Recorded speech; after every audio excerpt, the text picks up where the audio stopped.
Tenons-nous debout pour prier le Seigneur. Dieu Tout-Puissant, nous te remercions pour l'étude biblique de ce soir. Merci pour la grâce de Dieu qui atteint chacun de nous. Nous prions qu'aujourd'hui nous recevions plus de ta grâce au nom de Jésus-Christ. La grâce salvatrice, qu'elle soit accordée à tous. La grâce qui sanctifie, qui soutient, soit accordée à tous. Et que la grâce soit inépuisable dans la vie de chacun au nom de Jésus-Christ. Et que nous continuions jusqu'à ce que nous te voyions de par toute l'éternité. Et nous demandons que ton esprit nous contrôle afin que nous sachions que l'évidence de la grâce de Dieu a réellement atteint chacun de nous, change nos vies, fais-nous vivre selon ta parole pour accomplir tes desseins et tes projets pour nos vies. Merci parce que tu nous as exaucés. Au nom de Jésus, nous avons prié. Nous sommes arrivés à l'étude ce soir. Nous allons voir Tite 2. Tite chapitre 2. Nous lisons du verset 11 qui dit Tite 2, verset 11. Car la grâce de Dieu, source de salut pour tous les hommes, a été manifestée. C'est clairement vu ici que comme on étudie la parole de Dieu, on doit avoir un objectif. Quel est le plan de Dieu de nous amener à l'étude biblique? Et nous n'étudions pas pour un diplôme. On ne vient pas ici pour connaître des versets et être en mesure de répondre des questions et répondre à des questions aux enseignants. Mais on vient ici pour étudier la parole afin de voir comment l'homme doit tisser une relation avec Dieu. Quelle est la signification de la grâce de Dieu, la manifestation de la grâce de Dieu et quelle est la miséricorde qu'on reçoit de Dieu comme la grâce de Dieu nous parvient. Vous voyez, vous connaissez l'histoire de l'homme, vous savez que Dieu a créé l'homme dans un état parfait, dans un état de sainteté, de justice. Dieu a dit, créons l'homme, faisons l'homme à notre image, à notre ressemblance. Dieu a créé l'homme à son image, il les a créés hommes et femmes. Mais l'homme n'a pas continué dans cela, dans la sainteté, dans la justice, dans la pureté de Dieu. On a vu en Genèse 3 que finalement l'homme a chuté, l'homme et la femme, ils ont chuté, l'humanité a chuté de la faveur de Dieu, de la relation avec Dieu.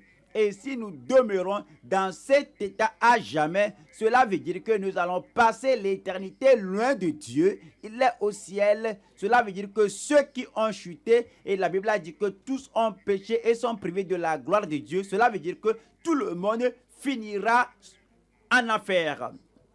Mais quel est le pont qui relie l'homme pécheur au Dieu saint? Quel est le pont qui relie l'homme qui a chuté et l'a ramené à Dieu pour aller au ciel finalement? Cela nous fait ramener à la grâce de Dieu. Et vous allez voir comme vous ouvrez la Bible en Genèse, la grâce n'est pas là à côté de Dieu et on continue jusqu'à l'Apocalypse, la grâce de notre Seigneur Jésus-Christ soit avec vous tous. Là, on voit que de la Genèse jusqu'à l'Apocalypse, tout est par la grâce de Dieu. Quand on pense à l'homme, quand on voit l'humanité, la création, c'est pas la grâce de Dieu. Notre rédemption, c'est pas la grâce de Dieu. De la conversion jusqu'à la glorification, tout est par la grâce de Dieu. Du salut jusqu'à la sanctification, jusqu'à la suffisance et de la vie que nous menons en Christ, tout est par la grâce de Dieu. C'est pourquoi c'est très important pour vous et pour moi de comprendre qu'est-ce que la grâce de Dieu, comment la grâce de Dieu nous atteint, comment la grâce de Dieu arrive dans notre vie et si la grâce là entre en nous, qu'est-ce qu'elle fait, quelle est sa manifestation, quelle est l'évidence, quelle est l'expérience que nous faisons avec cette grâce si elle rentre. Lorsque la grâce de Dieu entre en nous, la grâce de Dieu fait luire la lumière de Dieu dans nos vies. Et cela nous rend justes et ça fait de la sainteté quelque chose de visible dans nos vies. Comme on voit ce verset une fois encore en Tite 2, verset 11.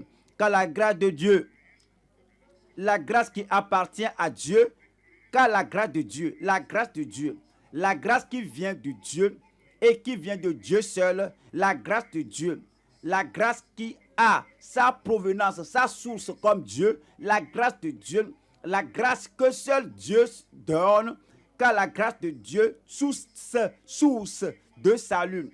Oui, les gens qui disent qu'ils ont la grâce de Dieu et qu'ils demeurent dans la grâce de Dieu et on ne peut pas voir ce que la grâce là a apporté à leur vie. C'est comme on apporte l'eau à l'homme et quand on verse de l'eau sur l'homme, on doit voir l'évidence.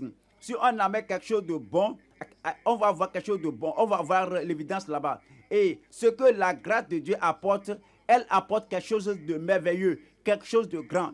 Et la grâce de Dieu, source de salut. Oui, pas seulement elle a apporté quelque chose aux prophètes d'autrefois, la grâce de Dieu apporte quelque chose aux croyants d'autrefois, mais pour aujourd'hui, la grâce continue d'apporter. On voit que la vie qu'on mène aujourd'hui, si la grâce de Dieu a amené la même chose à nos vies, comme elle a fait dans la vie des hommes d'autrefois, on aura la même évidence, la même justice, la vie de Dieu dans l'homme. Qu'est-ce que cela veut dire? La grâce de Dieu source de salut. Qu'est-ce que le salut? Le salut gratuit, le salut qu'on ne paie pas. Quel que le salut qui porte de fruits. Lorsque la grâce de Dieu vient, le salut vient, c'est un salut gratuit, c'est un salut qui porte de fruits, c'est un salut plein, un plein salut dès le commencement jusqu'à la fin. C'est le salut là qui apporte la grâce de Dieu. La grâce de Dieu apporte ce salut qui porte de fruits. Et c'est pour tous les hommes. C'est la grâce là, c'est pour tous les hommes. Il y a beaucoup d'hommes, beaucoup de personnes qui ne comprennent pas que la grâce de Dieu est disponible pour tout le monde. La grâce là qui apporte le salut, ce n'est pas seulement pour les juifs, c'est également pour les païens. Ce n'est pas seulement pour les blancs, c'est aussi pour les noirs. Ce n'est pas seulement pour ceux qui sont en Orient, mais pour tout le monde. Car la grâce de Dieu, source de salut pour tous les hommes, a été manifestée. À combien de personnes? À tous les hommes. Il y a des gens qui enseignent des doctrines disant que la grâce de Dieu, c'est pour des gens sélectionnés, des gens qui sont prédestinés, que des gens qui seront sauvés, Dieu les a déjà notés, marqués depuis l'éternité. Ce qu'ils disent, c'est que la grâce de Dieu, source de salut a été manifestée pour des gens prédestinés, pour des gens sélectionnés, des gens choisis. Mais la grâce de Dieu a dit que la grâce de Dieu, source de salut pour tous les hommes, a été manifestée. C'est pour tous les hommes. Alors quand on lit en 1 Timothée 2, en 1 Timothée 2, lisons le verset 3. Cela est bon et agréable devant Dieu notre Sauveur. Nous parlons de Dieu, le salut, nous parlons de notre Sauveur, la rédemption, et dit, qui veut que tous les hommes soient sauvés. Oui, du côté de Dieu, il veut que tout le monde soit sauvé. Il aime toutes ses créatures et il a pourvu le salut pour toutes ses créatures. C'est pourquoi on dit que la grâce de Dieu, source de salut pour tous les hommes, a été manifestée. Et ici, qui veut que tous les hommes soient sauvés et qui parviennent à la connaissance de la vérité. Il veut que tout le monde parvienne à la vérité du salut, au vrai salut. En 2 Pierre 3, et amener cette connaissance du salut, cette provision du salut et cette vie de salut, Dieu l'a apporté à tous les hommes. Et quiconque croira, ce salut lui est disponible. En 2 Pierre, chapitre 3, je lis le verset 9. 2 Pierre 3, verset 9, qui nous dit clairement ici, on ne peut pas le remettre en cause. Le Seigneur ne tarde pas dans l'accomplissement de la promesse, comme quelques-uns le croient, mais il use de patience envers vous, ne voulant pas qu'aucun périsse,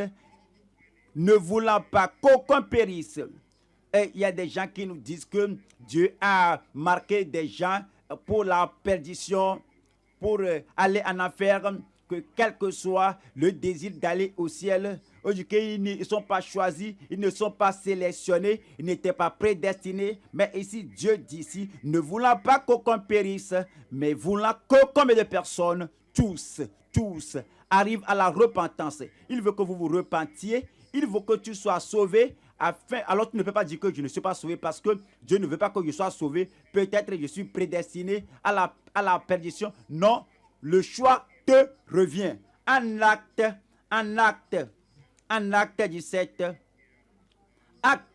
17, verset 30. Car la grâce de Dieu, source de salut pour tous les hommes, a été manifestée. En acte 17, verset 30. Acte 17, 30. Dieu, sans tenir compte des temps d'ignorance, annonce maintenant à combien de personnes? À tous les hommes, en tout lieu, qu'il est à se repentir. On voit ici tous les hommes.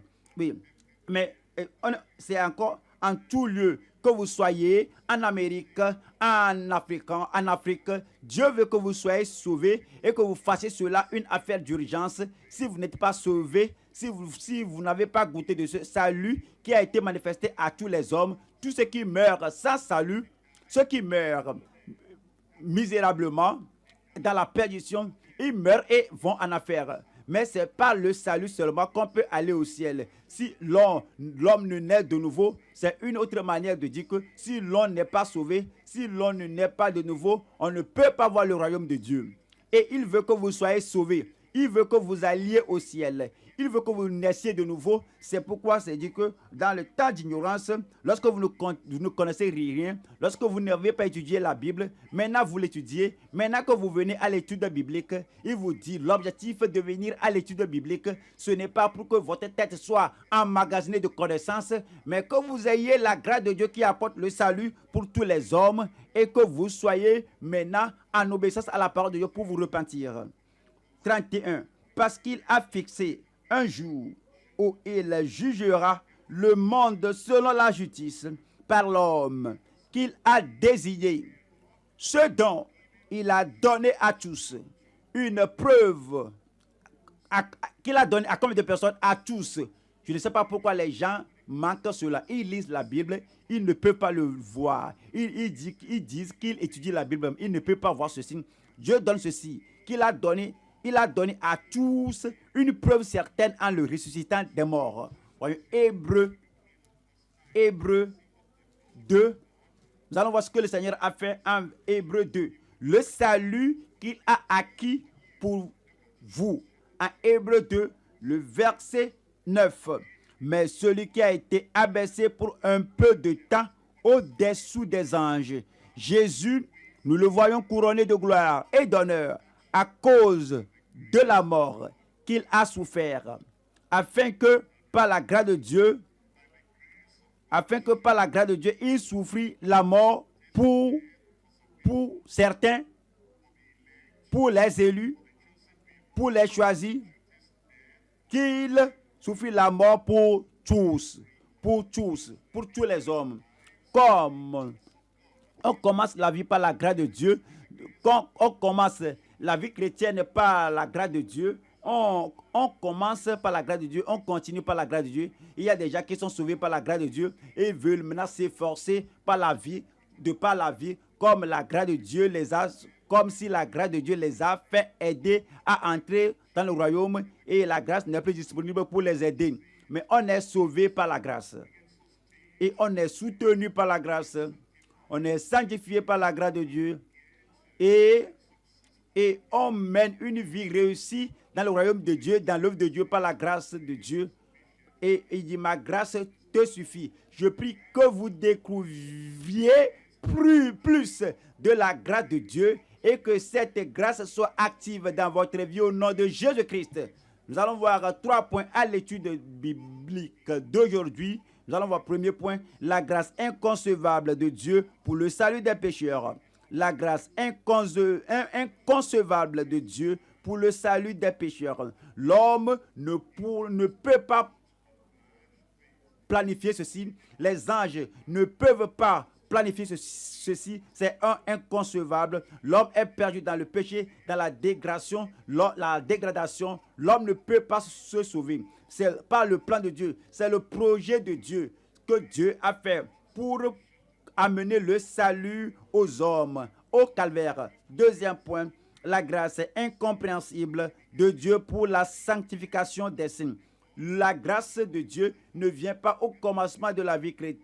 chrétienne pour vous sauver, mais la grâce continue et est disponible après votre salut, après être entré dans le royaume de Dieu. La grâce nous conduit à la sanctification. En troisième point, la grâce incomparable de Dieu pour un service sacrificiel, pour être utile dans le royaume, pour servir le Seigneur. C'est la grâce de Dieu qui est disponible pour chacun de nous. Nous abordons le premier point. La grâce est concevable de Dieu pour le salut des pécheurs. Revenons à Tite chapitre 2. Je lis le verset 11. Tite 2, verset 11. Car la grâce de Dieu, source de salut pour tous les hommes, a été manifestée. Si vous remarquez ici, le temps employé ici, la grâce a été déjà manifestée. Lorsque Christ était arrivé au monde, il est venu chercher et sauver ceux qui étaient perdus. Car la grâce de Dieu a été déjà manifestée. Alors, lorsqu'il était allé à la croix mourir pour nous, il a versé son sang pour nous. Il n'y a point d'autre nom par lequel on doit être sauvé. C'est par le nom de Jésus-Christ que nous pouvons être sauvés. Car la grâce de Dieu sous de salut a été déjà manifestée. Il n'y a plus de sacrifice pour notre salut. Il n'y a rien à faire maintenant pour notre salut. Et il n'y a aucun autre Messie, aucun autre Rédempteur qui doit mourir pour notre salut. C'est déjà fait. Et cette grâce est déjà disponible. Quelle que soit la grâce dont vous aurez besoin pour le salut, pour la sanctification, pour la sainteté, la justice de vie et pour la puissance dans le service, tout cela est disponible parce que c'est déjà manifesté et cela nous donne le salut. Ça donne la rédemption. Cela nous apporte la justice, la plénitude du salut du Seigneur. Et cela a été déjà manifesté pour tous les hommes. Cette grâce dont nous parlons, c'est la grâce qui sauve. Sans cette grâce, vous êtes perdus. Sans la grâce de Dieu, vous serez perdus. Sans la grâce de Dieu, vous serez à jamais perdus. En 1 Timothée 1, 12, voici le témoignage de l'apôtre Paul, comme lui aussi a reçu la grâce de Dieu. Il a goûté la grâce de Dieu, que ce n'est pas seulement pour moi seul, c'est pour tout le genre humain, pour vous aujourd'hui, pour moi et pour tout le monde. En 1 Timothée chapitre 1, verset 12. Je rends grâce à celui qui m'a fortifié. Pourquoi rendait-il grâce à Christ? Parce qu'il a dit que, vous savez, je peux dire que je suis sauvé maintenant, pas parce que j'ai fait de bonnes œuvres, pas parce que j'ai obéi à la loi mosaïque, pas parce que je suis issu d'un héritage juif, pas à cause de mon intelligence, à cause de ma tribu, pas à cause de ce que j'ai fait, ce que je n'ai pas fait. Je rends grâce à celui qui m'a fortifié, à Jésus-Christ notre Seigneur, qui m'a fortifié. Même de me faire bouger pour avoir le salut, c'est pas sa grâce. Pour m'aider à entrer dans ce salut et avoir l'assurance de mes péchés pardonnés, c'est la grâce de Dieu. Et même de me permettre à être sauvé, dit que j'ai cru, je crois, je suis enfant de Dieu parce que je suis maintenant, je suis né de nouveau. C'est pas la grâce de Dieu, c'est lui qui m'a fortifié. Il dit que non seulement il m'a fortifié d'entrer dans le royaume, mais aussi pour travailler dans le royaume et pour introduire la grâce qui m'est arrivée à d'autres personnes de ce qu'il m'a jugé fidèle en m'établissant dans le ministère. Moi qui étais auparavant un blasphémateur, il nous fait dire que quelle que soit votre profondeur dans le péché, la grandeur de vos péchés, quelle que soit la hauteur de vos péchés, quelle que soit la gravité de vos péchés et l'état de vos péchés, cette grâce de Dieu peut vous atteindre. Si vous ouvrez votre cœur à cette grâce, vous serez en mesure de dire, de rendre le témoignage que sa grâce m'a fortifié, sa grâce m'a touché, m'a atteint. J'étais dans le lointain, dans l'occultisme, dans les ténèbres, dans le péché, dans les crimes, et j'étais éloigné, et je me trouvais dans les œuvres mauvaises, et je faisais du mal, mais que la grâce m'a atteint là où j'étais. La grâce va vous atteindre là où vous êtes. C'est la grâce qui nous regarde et dit que, pas parce que tu es bon, parce que tu es mauvais, je vais te rendre bon. La grâce de Dieu change ce qui est mauvais en bon, ce qui est sale en juste. Et auparavant, un blasphémateur, un persécuteur, un homme violent. Mais j'ai obtenu miséricorde. c'est la grâce de Dieu, la grâce imméritée de Dieu, la faveur imméritée de Dieu, la faveur imméritée de Dieu. J'ai reçu miséricorde parce que j'agissais par ignorance dans l'incrédulité. Vous voyez? Et la grâce. Alors, il attribuait son salut à la grâce. Il attribuait son salut à l'arrivée dans la grâce. Il y a plusieurs personnes qui fréquentent l'église. Mon frère, mon ami, tu es sauvé? Oui, je suis sauvé. Comment le sais-tu que tu es sauvé? Oui, je fréquente l'église, je lis la Bible, je suis généreux, je suis philanthrope, je donne de l'argent aux mendiants. Quand je vois les gens dans le besoin, oh, je ne supporte pas cela, je les aide. C'est ainsi que je sais que je suis sauvé. Donc tu me dis que donner de l'argent aux mendiants, aider les gens, être généreux et aller à l'église, c'est ça qui offre le salut. Dit oui, parce que vous savez que maintenant mes bonnes œuvres sont plus grandes que mes mauvaises œuvres. Personne n'est parfait. Oui, tout le monde est humain. Je sais que je suis pécheur, mais je suis sauvé. Pourquoi? Parce que, regardez les bonnes choses que je fais. Mon ami, cela ne te donne pas le salut, car la grâce de Dieu, source de salut pour tous les hommes, a été manifestée. C'est la seule chose qui apporte le salut. C'est ce qui nous fait dire ici que la grâce de notre Seigneur a surabondé avec la foi et la charité qui est en Jésus-Christ. C'est seulement en Christ Jésus-Christ. Ce n'est pas dans la religion, pas dans votre bonté, pas dans les bonnes choses que vous faites ou bien les bonnes choses que vous manifestez à faire. Et c'est une parole certaine et entièrement digne d'être reçue. Que Jésus-Christ est venu. Oui, c'est une chose à accepter par tout le monde. C'est une parole certaine, digne, et une parole fidèle, un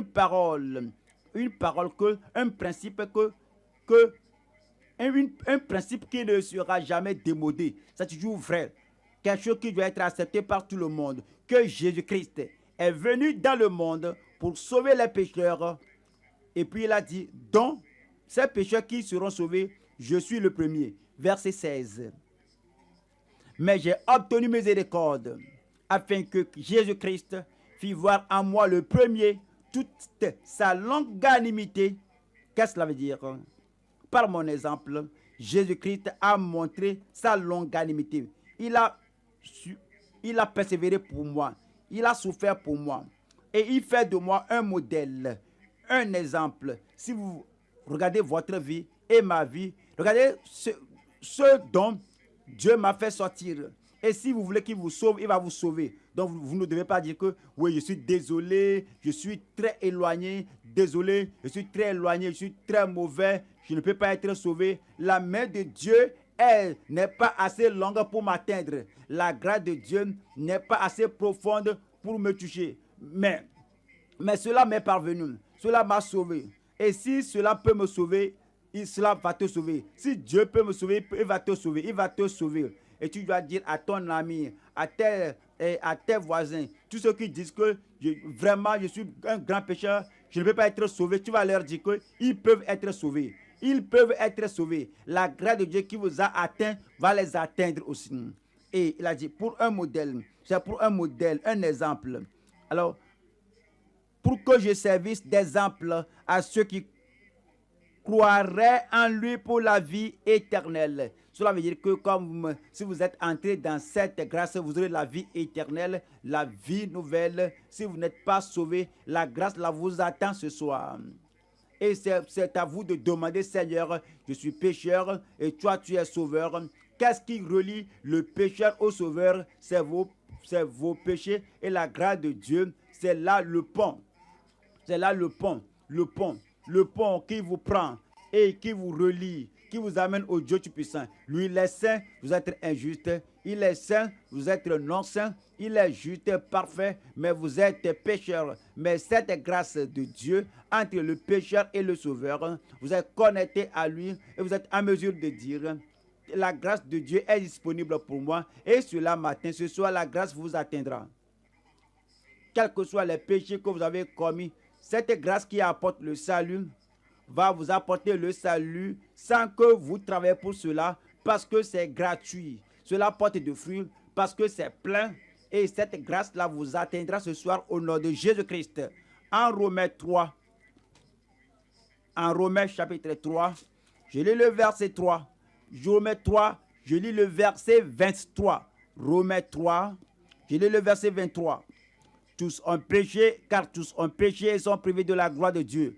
Vous ne pouvez pas vous sauver, je ne peux pas me sauver, nul ne peut se sauver. Ouais, toutes les fois qu'on pêche, c'est comme il y a une dette à payer. Et Dieu a dit, tu me paies avec gratitude et avec obéissance. Je t'ai créé, je t'ai formé, je t'ai fait, parce que je t'ai fait, parce que je t'ai créé, tu dois me donner, tu dois me rendre gratitude. Comment vous allez rendre cette gratitude à Dieu en lui obéissant? Je suis son créateur, il est mon créateur, je dois lui obéir. C'est lui qui est le directeur et le contrôleur de ma vie. À tout moment que vous ne lui obéissez pas, dès que vous commettez le péché, vous devez quelque chose. Une dette à le payer. Vous faites cela chaque jour de votre vie. Avant d'être sauvé, il dit que tous ont péché et sont privés de la gloire de Dieu. Même si vous dites que, oui, je vais me changer, devenir une nouvelle personne, je vais payer Dieu maintenant, ce n'est pas possible sans la grâce de Dieu. Même si c'est possible, sans la grâce de Dieu, vous pourrez vous rendre meilleur, juste et vivre comme un ange. Tout cela veut dire que vous ne payez, vous ne devez aucune dette pour augmenter celle que vous devez. Comment payer pour ce que vous avez déjà dû? Alors, il faut qu'une autre personne paie pour vous. Je ne peux pas payer pour vous. Vos dirigeants religieux, vos parents ne peuvent pas payer pour vous. Tous ont péché et sont privés de la grâce de Dieu. Chacun a sa dette à payer. La seule personne qui n'a pas de dette à payer, qui a mené la vie juste, la vie parfaite, la vie irréprochable, irrépréhensible, sans péché, son nom est Jésus.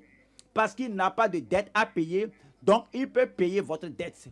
Il est allé à la croix du calvaire et a acquis votre rédemption, votre salut. Et dès que vous vous détournez de vos péchés et vous vous tournez vers le Seigneur Jésus-Christ, que Seigneur Jésus, tu seras mon sauveur, mon Seigneur, je me soumets à toi, je donne ma vie à toi, le salut là viendra. Et vous aurez la foi en Christ Jésus-Christ. Il est mort pour moi. Il a payé le prix pour moi. Il a fait pour moi. Et vous réclamez cela pour vous. L'Esprit de Dieu va rendre témoignage dans votre cœur que maintenant, vous êtes enfant de Dieu. En verset 24. Et ils sont gratuitement justifiés par sa grâce, par le moyen de la rédemption qui est en Jésus-Christ. Justifié gratuitement. Il a payé tout le prix. Vous n'avez pas d'autre prix à payer. C'est lui que Dieu a destiné par son sang à être pour ceux qui croiraient victime propitiatoire afin de montrer sa justice, parce qu'il avait laissé impunis les péchés commis auparavant au temps de sa patience, afin, dis-je, verset 26, de montrer sa justice dans le temps présent, de manière à être juste tout en justifiant celui qui a la foi en Jésus. C'est ce qu'il exige de vous, que vous croyiez au Seigneur Jésus-Christ et que le salut, sa rédemption vienne à vous. Rappelez-vous, c'est la grâce de Dieu qui apporte le salut à tous les hommes. Alors cela se manifeste à vous aujourd'hui. Vous allez le saisir. Vous allez vous accrocher à lui. Et cela vous appartiendra au nom de Jésus-Christ.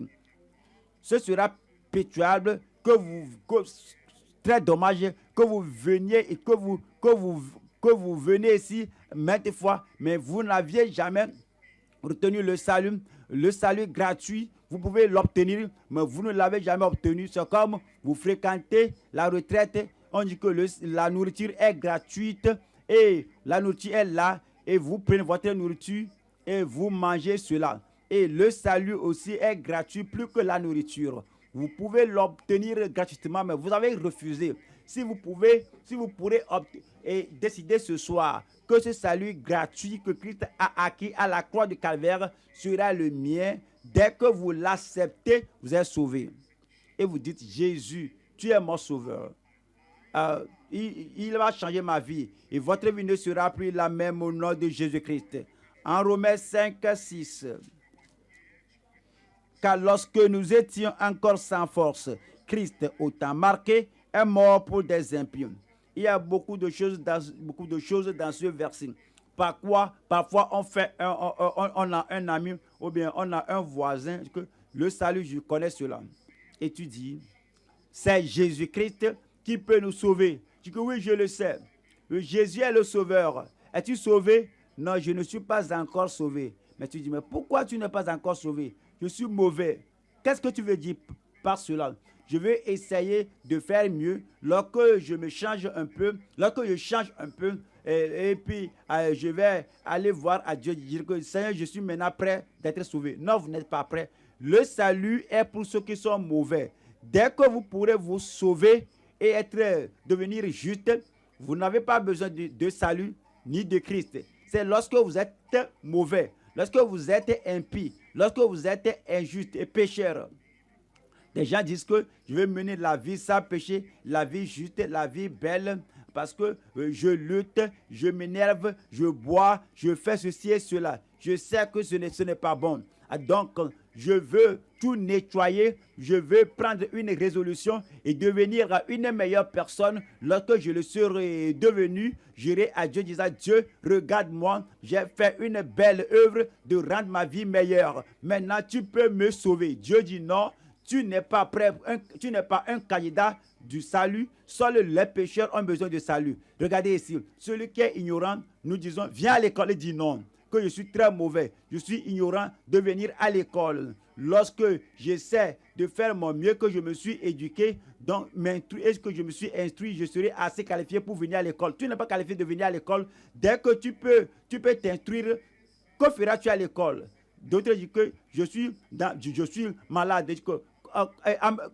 Laisse qu'on t'amène à l'hôpital. Non, je ne vais pas aller à l'hôpital. C'est terrible. Je vais essayer de me guérir. Lorsque je suis meilleur, je suis un peu guéri, je peux aller voir le docteur. Aide-moi. Tu n'as pas besoin d'aide. C'est lorsque tu es malade que tu iras voir le médecin. C'est lorsque tu es ignorant que tu iras à l'école. C'est lorsque tu es encore pécheur. Tu viens à Christ. Voilà encore le verset 6. Car lorsque nous étions encore sans force. Il n'y a pas de force pour vaincre la tentation. Il n'y a pas de force pour triompher des mauvaises habitudes. Lorsqu'on est sans force, Christ, au temps marqué, est mort pour des saints, pour des justes, pour ceux qui se sont changés. Non. Vous n'avez pas une nouvelle vie, mais dans votre impiété, venez, il vous sauvera. Je dis, venez, il vous sauvera. Ça, c'est la grâce. C'est la grâce de Dieu sous de salut pour tous les hommes a été manifestée, apporte le salut dans votre vie. En Éphésiens 2,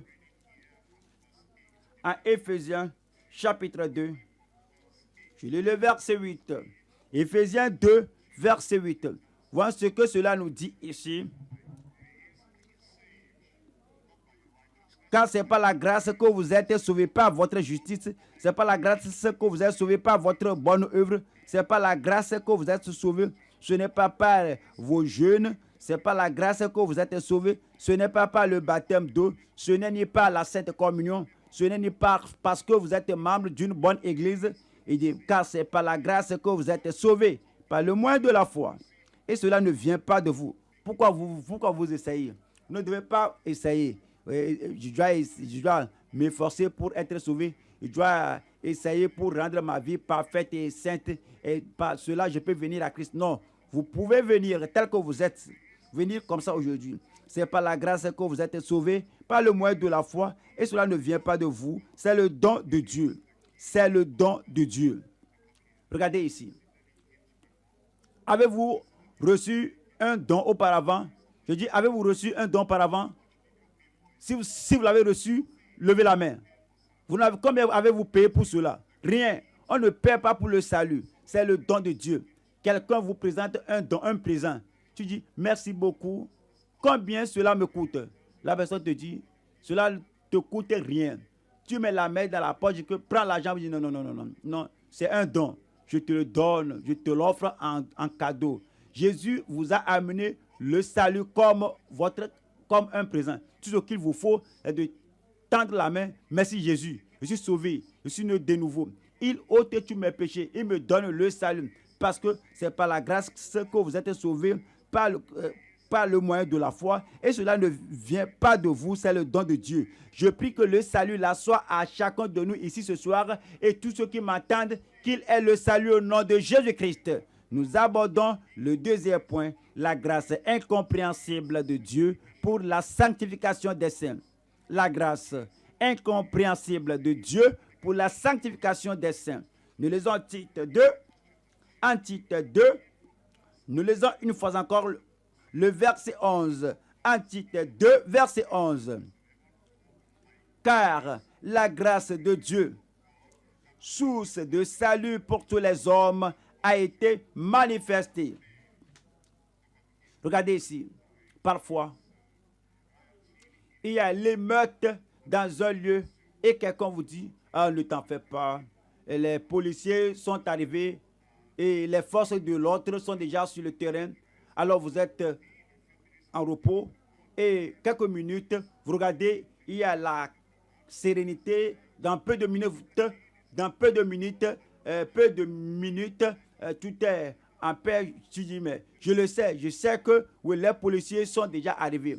Parfois, on transpire, on sue, c'est comme il fait chaud et on se demande comment mais vous essayez de vous ventiler, mais soudain, et puis on voit les nuages s'assombrir, et puis on voit qu'il pleut. Et quelqu'un dit, oh c'est merveilleux, et dans quelques minutes passées, vraiment, j'avais chaud, et maintenant, il y a la pluie qui tombe. À cause de cela, la fraîcheur est arrivée. Ouais, partout où la lumière de Dieu arrive, il y a la différence. Les ténèbres vont fuir. Quand le salut vient, il y aura un changement, il y aura une transformation. Vous allez dire, gloire à Dieu, la grâce de Dieu, source de salut pour tous les hommes, a été manifestée. Quelle est l'évidence que cela a été manifesté? Voilà le verset 12. Elle nous enseigne à renoncer à l'impiété et aux convoitises mondaines et à vivre dans le siècle présent selon la sagesse, la justice et la piété. Vous voyez cela? Ça apporte un changement. Quand le salut vient dans l'âme d'une âme, dans le cœur d'une personne, et tout va changer.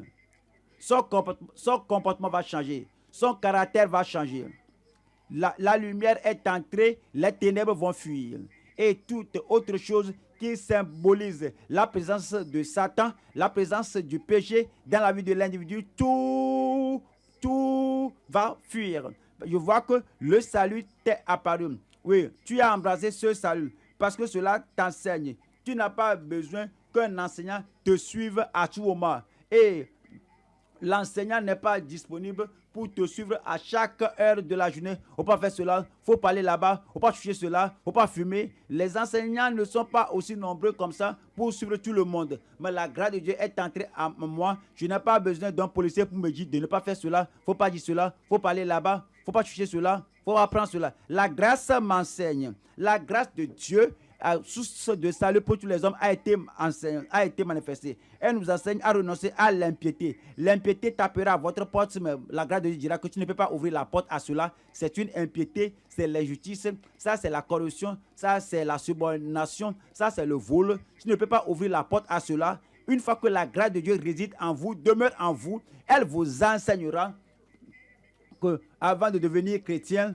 avant que la grâce de Dieu n'arrive, peut-être vous êtes un homme ou une personne querelleuse et vous êtes combative, vous aimez les combats, et même s'il n'y a pas de lutte, vous allez fabriquer un. Mais la grâce de Dieu maintenant est entrée, il y a la provocation, il y a conflit qui va se déclencher. Vous dites, mais je ne peux pas le faire, je ne peux plus emprunter la direction là parce que la grâce de Dieu est entrée en moi. La provocation, avoir le tempérament chaud, et dire que maintenant, mais maintenant, oui, et on va tout déchirer. Vous n'allez plus faire cela parce que la grâce de Dieu vous est entrée en vous. La tentation de boire, de faire le mal vous arrivera, mais la grâce de Dieu qui s'est manifestée à chaque moment du jour, la grâce de Dieu ne va pas en vacances. Chaque fois que la tentation se présente, n'importe où vous vous trouvez, la grâce de Dieu va vous dire que tu ne peux pas faire cela, tu ne peux pas dire cela, tu ne peux pas boire cela, tu ne peux pas fumer cela, tu ne peux pas le toucher. Et toute la fornication, l'adultère et la tentation pourrait te dire que mais tu es maintenant né de nouveau. Et la grâce de Dieu va t'enseigner. Certains vont dire que je ne sais pas que c'est mauvais. Tu vas savoir que c'est mauvais. Quand le salut de Dieu t'est apparu et tu sais que la grâce de Dieu là t'enseigne, tu vas savoir que cela est mauvais. Et il y a des gens qui disent que, monsieur, tu sais, moi je ne lis pas la Bible, je suis illettré. parce que je n'ai pas été à l'école, je ne sais pas que l'hypocrisie est mauvais. Je ne sais pas que se battre est mauvais. Je ne sais pas que voler l'argent de l'église c'est mauvais. Moi, je vois qu'on peut prendre tout ce qu'on voit à l'église. Si tu es réellement sauvé, lorsque la grâce de Dieu entre en toi, cela touche ta vie et cela t'enseigne à renoncer à l'impiété, au convoitisme mondain. Et tu dois renoncer à toute injustice. Cela t'enseigne à vivre de façon sage. Lorsque tu es frivole, sans souci, imprudent, la grâce de Dieu te dit que dois-tu faire cela? Dois-tu continuer dans cette direction? N'est-ce pas l'ancien style de vie? Et tu te réveilles encore, tu dis que je suis désolé. Alors tu retournes au calvaire, tu es purifié et tu décides de vivre selon la sagesse, la justice et la piété dans le monde à venir ou, dites-le moi, dans le siècle présent. Il y a des gens qui disent que ce n'est pas possible de mener la vie juste dans ce monde, mais lorsque la grâce entre en vous, dans le siècle présent, dans le monde présent, vous allez mener la vie de justice. Vous le ferez au nom de Jésus-Christ. En Hébreu 2, je lis le verset 9. Mais celui qui a été abaissé pour un peu de temps au-dessous des anges, Jésus, nous le voyons couronné de gloire et d'honneur à cause de la mort qu'il a souffert, afin que, par la grâce de Dieu, voyez cela, par la grâce de Dieu, oui, c'est ce qu'il a acquis pour nous à la croix de Calvaire, afin que par la grâce de Dieu, il souffre la mort pour combien de personnes? Pour tous. C'est pour moi. Je dis c'est pour moi. Vous voyez, le salut c'est pour vous. La sanctification c'est pour vous. La sainteté c'est pour vous. Il y a des gens qui disent que moi je crois que je suis né de nouveau, je suis sauvé, mais j'ai essayé de faire tout ce que je peux faire. J'ai entendu des messages sur la sainteté, sur la justice. C'est comme ceci n'est pas pour moi. C'est pour vous. Je dis c'est pour toi. Vous voyez, il n'y a pas de tyran en toi, il n'y a pas de tigre en toi, il n'y a pas de lion en toi que la grâce de Dieu ne peut pas dompter. Il n'y a rien qui soit en toi, qui est permanent en toi, qui dit que moi je crois que je démissionne, ce n'est pas ma direction. La sainteté, ce n'est pas la voix de quelqu'un. Tu dis que j'aurai ceci, j'aurai la sanctification parce que Jésus est mort pour moi. Et il a goûté la mort pour tous les hommes. Il est mort pour tout le monde. Ceci est pour moi. Cela sera votre au nom de Jésus-Christ. Verset 10. Il convenait en effet que celui pour qui et par qui sont toutes choses et qui voulait conduire à la gloire beaucoup de fils. Il ne vous amènera pas à l'opprobre, il vous amènera à la gloire.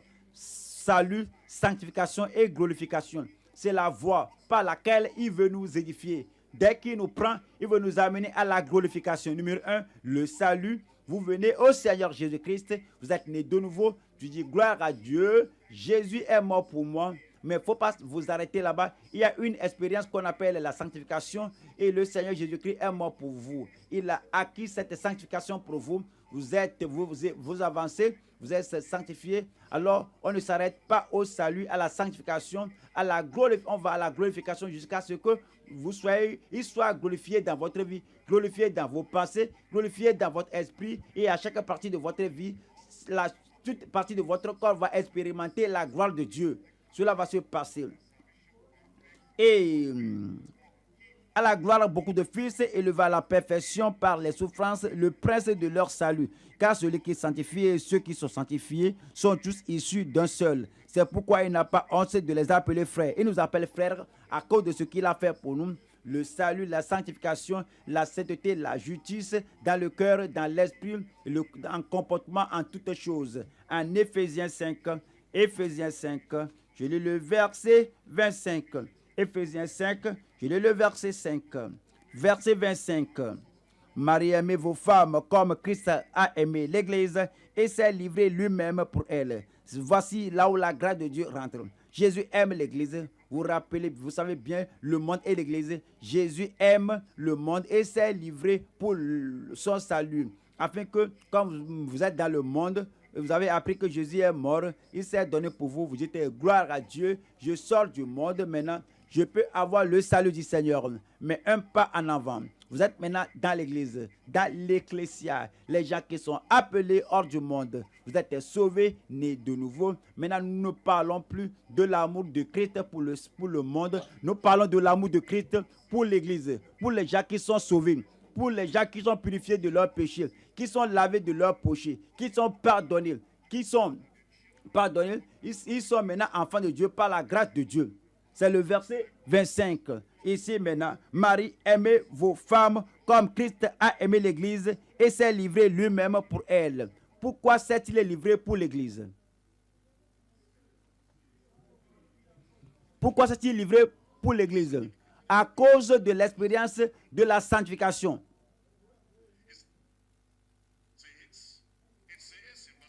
Verset 26 a dit, afin de la sanctifier par la parole, après l'avoir purifiée par le baptême d'eau. Il s'est donné pour le monde, pour que le monde soit sauvé. Maintenant, il s'est donné pour l'église, afin que l'église soit sanctifiée, pour être sainte, pour être purifiée, sanctifiée par le sang de l'agneau. Verset 26. Afin de la sanctifier par la purifier, afin de la sanctifier par la parole, après l'avoir purifiée par le baptême d'eau. La parole qui nous sanctifie, qui nous fait savoir que voici la sanctification. Voici ce que Christ a fait. Verset 26. Afin de la sanctifier, lui Christ, par la parole, purifier l'église par la parole. C'est ce que Jésus a fait pour l'église. Il dit que sanctifie-les par la vérité. Ta parole est la vérité. Sanctifie-les, purifie-les, qu'ils soient saints, qu'ils soient purs, au-dedans et au-dehors, afin que nous soyons en mesure d'avoir cette expérience qui est appelée la sanctification. Vous l'aurez au nom de Jésus-Christ. Pourrais-je vous attendre votre bon amen? La sanctification est disponible pour le croyant, pour ceux qui sont sauvés. Vous sortez du monde, vous regardez la croix, que ceci est pour moi et c'est pour vous. Et vous dites, après le salut, vous dites, mais maintenant je fais partie de l'église. Comme la grâce de Dieu, est-ce que la grâce de Dieu finit? Est-ce que nous avons autre chose à avoir après avoir obtenu la grâce de Dieu qui nous a donné le salut? Dit oui, parce que Jésus s'est livré lui-même à la croix de Calvaire afin que nous soyons sanctifiés, purifiés et rendus saints. Verset 27. Afin de faire paraître devant lui cette église glorieuse. Voilà l'église qu'il veut à cause de la grâce de Dieu. La grâce de Dieu ne s'arrête pas au niveau de salut, au niveau d'être pardonné, mais cela continue jusqu'à ce que vous soyez sanctifiés, afin de faire paraître devant lui cette église glorieuse, sans tache, ni ride, ni rien de semblable, mais dites-le-moi ce qui suit, mais sainte, un saint croyant, une assemblée sainte, une église sainte, mais sainte et irrépréhensible. Alors, c'est ce que la mort de Christ a fait pour nous à la croix de Calvaire. Il le fera pour vous. Lorsqu'il le fait pour tout, on aura une église purifiée, sainte, une église qui est préparée pour l'avènement du Seigneur. Hébreux chapitre 10. En Hébreux chapitre 10, je lis le verset 10. En Hébreux 10, verset 10, nous dit clairement, c'est en vertu de cette volonté que nous sommes sanctifiés par l'offrande du corps de Christ, de Jésus-Christ, une fois pour toutes. Le même sacrifice de Jésus-Christ qui nous a donné le salut, nous donne la sanctification. Le sang de Jésus, la mort de Christ, a apporté le salut. La même chose a apporté la sanctification qui nous rend saints et justes. Verset 14. Car par une seule offrande, il a amené à la perfection pour toujours ceux qui sont sanctifiés. Vous voyez, cela ne parle pas de ceux qui étaient sanctifiés, que oui, on croit à cela. Mais c'est une sanctification progressive. C'est fait, mais ce n'est jamais fait. Mais du coup, ici, ceux qui sont sanctifiés, c'est déjà fait. C'est l'œuvre de la grâce dans leur cœur. Une œuvre instantanée. Vous êtes sanctifiés à l'instant. Et dit Seigneur, oui, je sais que je suis qui est mort pour moi, sa mort me sanctifie également. Par la mort de Christ, cela se fera de façon instantanée dans votre vie au nom de Jésus-Christ. Hébreux 10, verset 19. Ainsi donc, frères, puisque nous avons au moyen du sang de Jésus une libre entrée dans le sanctuaire. Cela veut dire que vous êtes déjà au parvis, vous êtes sauvés, vous êtes maintenant dans le sanctuaire. Vous pouvez aller au-delà du sanctuaire pour aller dans le Saint des Saints, pour être baptisé, rempli par l'Esprit, contrôlé, dirigé par l'Esprit. Le baptême du Saint-Esprit vient en vous. Le salut, la sanctification, le baptême dans le Saint-Esprit, le pardon, la pureté, la puissance. Vous recevez une puissance. Le Saint-Esprit survenant sur vous. Vous serez mes témoins à Jérusalem, dans la Judée, dans la Samarie, jusqu'aux extrémités de la terre. Et nous dit, alors, ici, ainsi donc, frères, puisque nous avons au moyen du sang de Jésus une libre entrée dans le sanctuaire par la route nouvelle et vivante qu'il a inaugurée pour nous au travers du voile, c'est-à-dire de sa chair. Et puisque nous avons un souverain sacrificateur établi sur la maison de Dieu, approchons-nous avec un cœur sincère dans la plénitude de la foi. Comme vous voulez cette expérience de la grâce de Dieu qui sanctifie, qui purifie, vous venez avec un cœur sincère.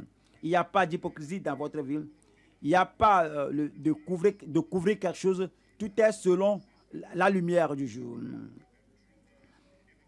Approchons-nous avec un cœur sincère dans la plénitude de la foi, les cœurs purifiés d'une mauvaise conscience et le corps lavé d'une eau pure. Retenons fermement la profession de notre espérance, car celui qui a fait la promesse est fidèle. Il a promis le salut, il est fidèle, il l'accomplira. Il a promis la sainteté, la justice, la sanctification. Il est fidèle, il l'accomplira dans votre vie au nom de Jésus-Christ. C'est pourquoi il nous dit en Hébreux 12, Hébreux chapitre 12, je lis le verset 1. Nous donc aussi, puisque nous sommes environnés d'une si grande nuée de témoins, rejetons, mettons de côté tout fardeau. Vous êtes sauvés, vous voulez être sanctifiés, vous voulez être purifiés, vous voulez que la nature adamique soit ôtée de votre vie. Rejetons tout fardeau et le péché qui nous enveloppe si facilement et courons avec persévérance dans la carrière qui nous est ouverte. Ayant le regard sur Jésus-Christ, pourquoi il est votre sauveur. Ayant le regard sur Jésus-Christ, parce que c'est lui qui nous soutient. Ayant le regard sur Jésus-Christ, parce qu'il est celui qui nous sanctifie. Ayant le regard sur Jésus, parce qu'il est notre suffisance. Comme on parcourt ce voyage de la vie, les tentations viendront, les épreuves viendront, tout viendront. Mais pour maintenir la vie de salut, pour maintenir la vie de sanctification et maintenir la vie qui fait qu'on est en route pour le ciel jusqu'au temps de l'enlèvement, ayant les regards sur Jésus, le chef et le consommateur de la foi, qui, en vue de la joie qui lui était réservée, a souffert la croix, méprisé l'ignominie et s'est assis à la droite du trône de Dieu. Considérez en effet celui qui a supporté contre sa personne une telle opposition de la part des pécheurs, afin que vous ne vous lassiez point l'âme découragée. Vous n'avez pas encore résisté jusqu'au sang en luttant contre le sang. Cela veut dire que vous n'allez pas permettre au péché d'entrer en vous, quels que soient les moyens. La grâce de Dieu est disponible. Elle vous gardera jusqu'à la fin au nom de Jésus-Christ. Verset 14. Recherchez la paix avec tous et quoi? Et dites-le à haute voix. Et la sanctification sans laquelle personne ne verra le Seigneur. Avez-vous pensé à cela? Que je suis sauvé, je suis né de nouveau, que Jésus est mien. Mais sans la sanctification, personne ne verra le Seigneur. Oui, je suis à cette église, je viens à l'étude biblique. Sans la sanctification, personne ne verra le Seigneur. Si vous voulez voir le Seigneur à l'enlèvement, si vous voulez voir le Seigneur à son retour, si vous voulez voir le Seigneur dans son royaume à son avènement, il y a cette expérience que vous devez rechercher. Vous devez passer le temps pour prier pour cela. Vous voulez la voir. Si vous l'avez obtenue, vous n'allez permettre à personne de vous la ravir. Recherchez la paix avec tous comme je l'ai dit au départ, on n'est pas venu étudier la Bible pour un diplôme, pour remplir notre tête de connaissances, mais on étudie pour être prêt pour l'enlèvement, être prêt pour le retour du Seigneur, être prêt lorsqu'il viendra emporter les saints au ciel. Il ne viendra pas emporter les pécheurs au sein. Si on doit le voir au dernier jour, là j'ai recherché la paix avec tous et la sanctification sans laquelle personne ne verra le Seigneur. Verset 15. Veillez à ce que nul ne se prive de la grâce de Dieu. La grâce de Dieu peut accomplir tout et toutes choses dans votre vie. Et vous veillez à ce que vous ne priviez de la grâce de Dieu qui apporte le salut, que vous ne priviez de la grâce de Dieu qui apporte la sanctification, que vous ne priviez de la grâce de Dieu qui apporte la vie qui soutient la vie pure, afin que au quotidien, à chaque heure, que la grâce de Dieu soit en vous et que vous meniez la vie victorieuse. Veillez à ce que nul ne se prive de la grâce de Dieu, à ce qu'aucune racine d'amertume, poussant des rejetons, ne produise du trouble et que plusieurs n'en soient infectés, à ce qu'il n'y ait ni impudique, ni profane, comme Ésaü, qui pour un mets vendit son droit d'aînesse. Et lorsque la tentation frappe à la porte, comme la chair a besoin de cette nourriture, la chair a besoin de toucher ceci, la chair a besoin de ce plaisir, je prie que la grâce de Dieu surabonde dans votre vie. Que vous ne soyez pas devenus comme Ésaü qui a vendu son droit d'aînesse pour un mets. Pour un mets. 17, vous savez que plus tard, voulant obtenir la bénédiction, il fut rejeté, quoiqu'il la sollicitait avec larmes, car son repentir ne put avoir aucun effet. Le Seigneur nous dit que la grâce de Dieu est disponible et cette grâce de Dieu accomplit la sanctification dans notre vie. Il le fera dans votre vie, dans ma vie, dans nos vies, au nom de Jésus-Christ. En acte 20,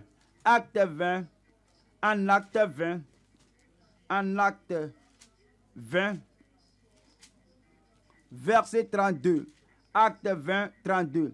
Et maintenant, je vous recommande à Dieu et à la parole de sa grâce. Voyez cela. Je vous recommande à Dieu et à la parole de sa grâce. Cela veut dire que la grâce qui doit accomplir toutes choses littéralement dans votre vie, à celui qui peut édifier et donner l'héritage avec tous les sanctifiés. Il donne l'héritage avec tous les sanctifiés. Cela veut dire que ce salut est disponible. Un salut gratuit, un salut qui porte des fruits, un plein salut disponible, que la grâce de Dieu.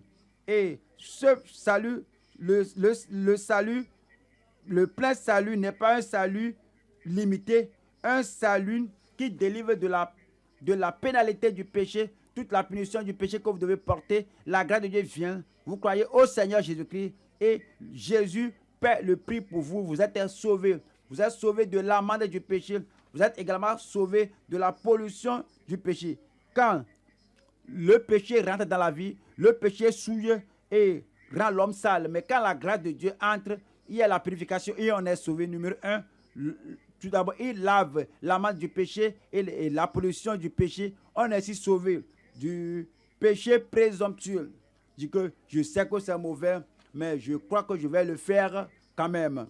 Quand la grâce de Dieu entre en vous, vous n'êtes plus une personne ordinaire, vous n'êtes pas un homme simple, alors vous êtes sauvé. Vous êtes sauvé des péchés présomptueux. Vous êtes sauvé de la puissance du péché. Avant d'être né de nouveau, même si vous ne voulez pas faire la chose vous pousse et vous appesantit. Et maintenant, vous êtes né de nouveau, vous êtes sanctifié et la puissance du péché est brisée et affaiblie. Alors, il vous sauve de la pénalité du péché, de l'amende du péché, de la pollution du péché. Il vous sauve des péchés présomptueux. Il vous sauve de la puissance du péché. Et vous sauve également de la propension au péché, c'est-à-dire la tendance, l'enclin à pécher. Il y a des gens, et le péché n'est pas là, mais ils cherchent, ils ont l'enclin, le désir de pécher. Mais lorsque la sanctification est venue, la propension à pécher est ôtée. Et il vous enlève du péché et ôte le péché de vous. Il vous sauve. Il vous sauve du prince des pécheurs. Il vous sauve du chef de péché. Satan n'est plus votre maître. C'est ce qu'on appelle le plein salut. Vous l'aurez. Je dis vous l'aurez. Lorsque vous élevez, exaltez la grâce de Dieu, que voici ce que la grâce accomplit, voici ce que la grâce va faire. Je veux que la grâce de Dieu soit élevée dans ma vie. Elle va accomplir cela dans votre vie au nom de Jésus-Christ. En troisième point, la grâce incomparable de Dieu pour un service sacrificiel. La grâce incomparable de Dieu pour un service sacrificiel.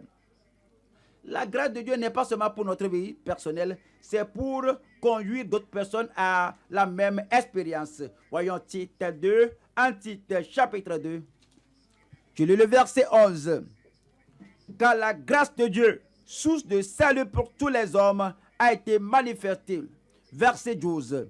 Elle nous enseigne à renoncer à l'impiété, aux convoitises mondaines et à vivre dans le siècle présent selon la sagesse, la justice et la piété, en attendant la bienheureuse espérance et la manifestation de la gloire du grand Dieu et de notre Sauveur Jésus-Christ, verset 14, qui s'est donné lui-même pour nous, afin de nous racheter de combien d'iniquité, de toute iniquité, et de se faire un peuple qui lui appartienne, purifié par lui et zélé. Lorsqu'il nous purifie, nous sanctifie, on devient un peuple zélé pour les bonnes œuvres. Et il nous dit que quand la grâce de Dieu vient, cela ne nous fait pas dire que Dieu est Dieu, il va me sauver, tout est par la grâce, donc je peux être passif. Non, cela nous rend zélés. Je peux être inactif. Non, cela nous rend zélés. Quand la grâce de Dieu entre, on n'est pas passif, on n'est pas tiède, on n'est pas nonchalant, on n'est pas inactif, on n'est pas sans gêne, on n'est pas imprudent, on n'est pas insoucieux. Quand la grâce de Dieu vient, même au point de votre salut, lorsque vous êtes sauvé, vous allez vouloir que d'autres aussi doivent connaître ceci, savoir ceci. Je ne l'ai pas su. J'allais à l'église depuis fort longtemps, mais je n'étais pas né de nouveau. Mais dès que vous êtes né de nouveau, vous allez vouloir que tout le monde que vous croisez reçoive le salut. Cela vous rend zélé. Quand vous êtes sanctifié, purifié, quand la grâce s'est saisie de vous, vous a purifié, vous a lavé, cela fait de vous un homme zélé pour de bonnes œuvres. Que veut dire zélé? Cela veut dire que vous êtes fervent. Vous ne serez pas léthargique. C'est comme vous vous réveillez du sommeil. Vous êtes zélé, vous êtes engagé, vous êtes consacré, vous êtes fervent dans le Seigneur. Vous travaillez pour gagner des âmes. Vous voulez faire tout ce qu'il vous faut faire pour faire gagner les autres. En verset 14, Tite 2, 14, qui s'est donné lui-même pour nous, afin de nous racheter de toute iniquité et de se faire un peuple qui lui appartienne, purifié par lui et zélé pour les bonnes œuvres. Je prie que cela vous arrive. Cela nous fait servir le Seigneur et donner notre œuvre pour le Seigneur. En 1 Corinthiens 3, en 1 Corinthiens 3, nous lisons le verset 10. En 1 Corinthiens 3, je lis le verset 10. Vous êtes né de nouveau, vous êtes enfant de Dieu. Et la grâce de Dieu est entrée dans votre vie, que vous êtes sauvés. Maintenant, vous êtes sanctifiés. Et pourquoi ne pas être baptisé dans le Saint-Esprit? Dans le Saint-Esprit, vous êtes zélés à servir le Seigneur. En 1 Corinthiens 3, 10. Selon la grâce de Dieu qui m'a été donnée, j'ai posé le fondement comme un sage architecte. Et vous cherchez comment poser le fondement du salut dans la vie d'une autre personne et un autre bâti dessus. Mais que chacun prenne garde à la manière dont il bâtit dessus. Voyez, au commencement de ce verset, on a dit que selon la grâce de Dieu qui m'a été donnée. Je prie que la grâce soit effective, soit efficace dans votre vie au nom de Jésus-Christ. En 1 Corinthiens, chapitre 15, je lis le verset 10. Par la grâce de Dieu, je suis ce que je suis. Voyez cela.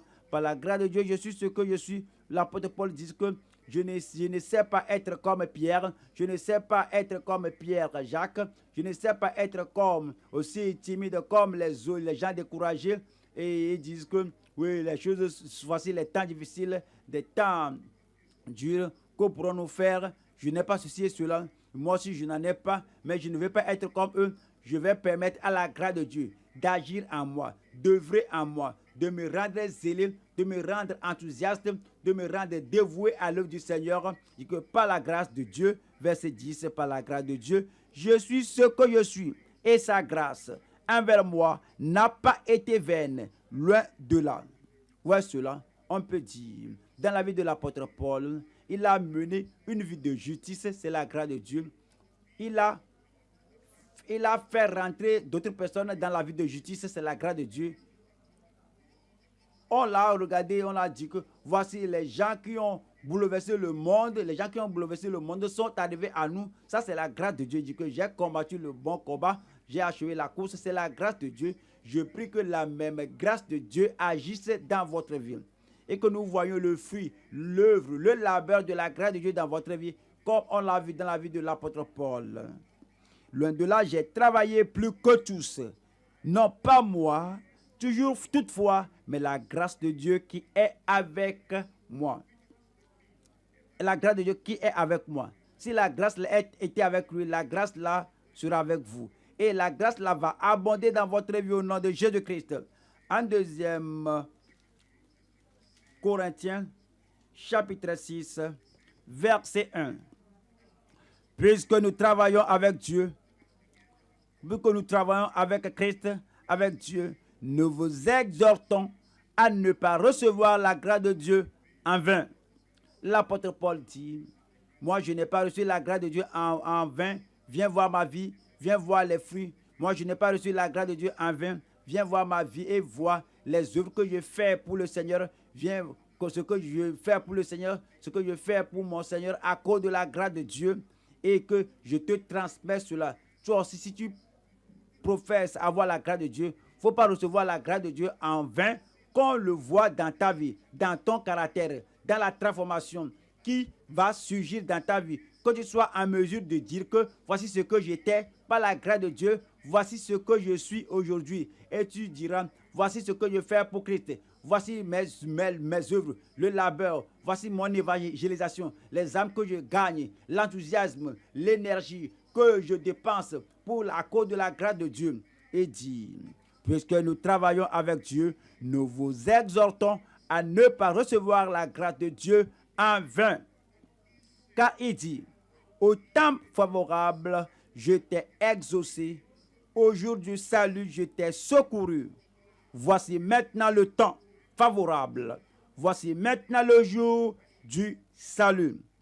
Nous ne donnons aucun sujet de scandale en quoi. C'est l'évidence de la gloire de Dieu. Vous ne blessez pas les païens. Que c'est ainsi que les croyants sont. Si c'est ainsi, je ne vais pas devenir je ne vais pas devenir croyant.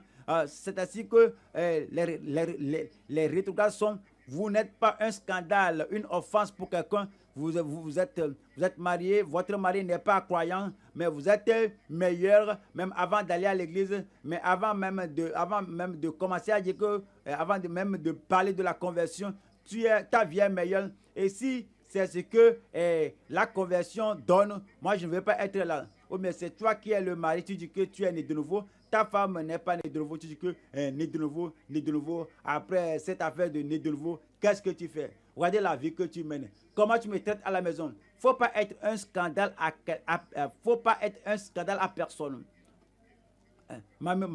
Papa dit que né de nouveau. Maman dit que né de nouveau. Ouais. Si papa n'est pas à la maison, regardez ce que maman fait. Comment elle montre qu'elle est convertie. Il dit ici, et nous dit de ne pas être un scandale à personne. Alors,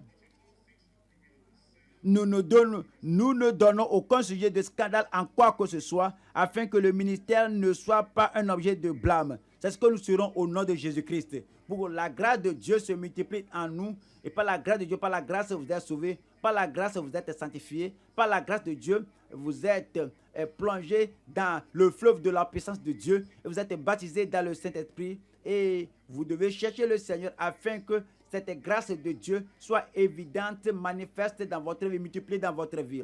Aujourd'hui, la grâce pour servir le Seigneur va se multiplier. La grâce pour demeurer fidèle au Seigneur, incompromettant tous les jours de votre vie, sera abondante dans votre vie au nom de Jésus-Christ. En Hébreux 12, 28. C'est pourquoi, recevant un royaume inébranlable, montrons notre reconnaissance en rendant à Dieu. Vous voulez être dans ce royaume? Alors, montrons notre reconnaissance en rendant à Dieu un culte qui lui soit agréable, avec piété et avec crainte. Dieu merci. La grâce est disponible ce jour. Je dis, la grâce est disponible aujourd'hui. Et cette grâce va entrer dans votre vie plus que jamais au nom de Jésus-Christ. Voyons Hébreux 4. Hébreux chapitre 4. Hébreux 4, nous lisons le verset 16. Approchons-nous donc avec assurance du trône de la grâce. Ce n'est pas le trône de jugement, ce n'est pas le trône de damnation, mais approchons-nous avec assurance du trône de la grâce afin d'obtenir miséricorde et de trouver grâce pour être secouru dans nos besoins. La grâce de Dieu est disponible. La grâce qui surpasse toutes nos transgressions, qui jaillit et coule du mont Calvaire où le sang de l'agneau fut versé. Vous pouvez regarder au calvaire aujourd'hui que Seigneur, j'ai besoin de ta grâce. Si tu veux naître de nouveau, tu seras né de nouveau ce soir. Si tu dois être restauré, tu seras restauré ce soir. Si tu dois être sanctifié, tu le seras ce soir parce que le péché et le désespoir.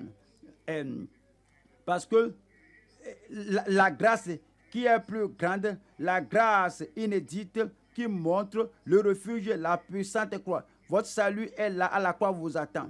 Noire est la tâche, la puissante croix peut ôter le péché, la dépravation de vous. Noire est la tâche qu'on ne peut cacher. Avec quoi pouvons-nous l'effacer? Regarde le sang de Jésus qui coule. Et tu peux être plus blanc comme la neige. Mais il va te laver, il va te purifier. Tu seras plus blanc que la neige. Et merveilleuse et incomparable grâce. Le don gratuit pour tous ceux qui croient. Je crois ce soir. Je dis, je crois ce soir. C'est versé sur ceux qui croient. Toi qui désires le voir face à face, recevras-tu à présent sa grâce, grâce de Dieu. C'est la grâce de Dieu. Grâce qui pardonne et qui purifie. Grâce de Dieu. Oh, grâce qui surpasse tous nos péchés. Levons-nous maintenant et cherchons la face de Dieu pour cette grâce. La grâce abondante. Une grâce suffisante, grande, la grâce qui sanctifie, qui nous remplit de l'Esprit de Dieu. Tout ce que nous cherchons de Dieu, nous recevons de Dieu, ce n'est pas la grâce. Si le rétrograde revient aujourd'hui, il vous attend. Ce n'est pas le jour de jugement, c'est le jour de restauration, c'est le jour du salut du Seigneur. Quel que soit ce dont vous aurez besoin, vous pouvez venir à Dieu, vous serez sauvés. Si un homme ne naît de nouveau, il ne peut voir le royaume de Dieu. Comment vous venez à l'église et vous n'êtes pas né de nouveau? Lorsque la grâce de Dieu est disponible, alors c'est à vous de demander. Venez au trône de la grâce, il vous sauvera. S'il vous faut être sanctifié, vous pouvez venir. Parce que c'est disponible au trône de la grâce. Vous voulez être baptisé dans le Saint-Esprit, vous pouvez venir. La grâce est disponible. La grâce salvatrice est disponible. La grâce qui sanctifie est disponible. La grâce qui soutient est disponible. La grâce suffisante est disponible. Venez, c'est pour tout le monde.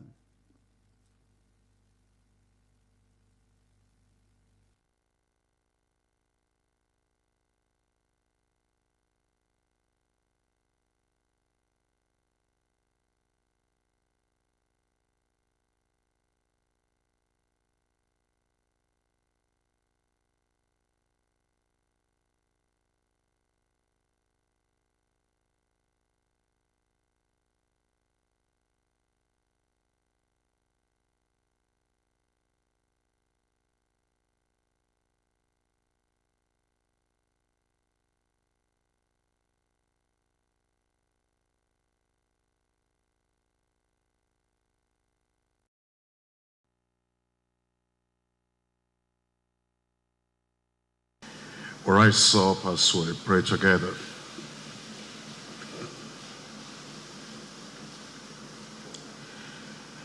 Almighty God, we thank you for the Bible study tonight. Thank you because of the grace of God that reaches every one of us.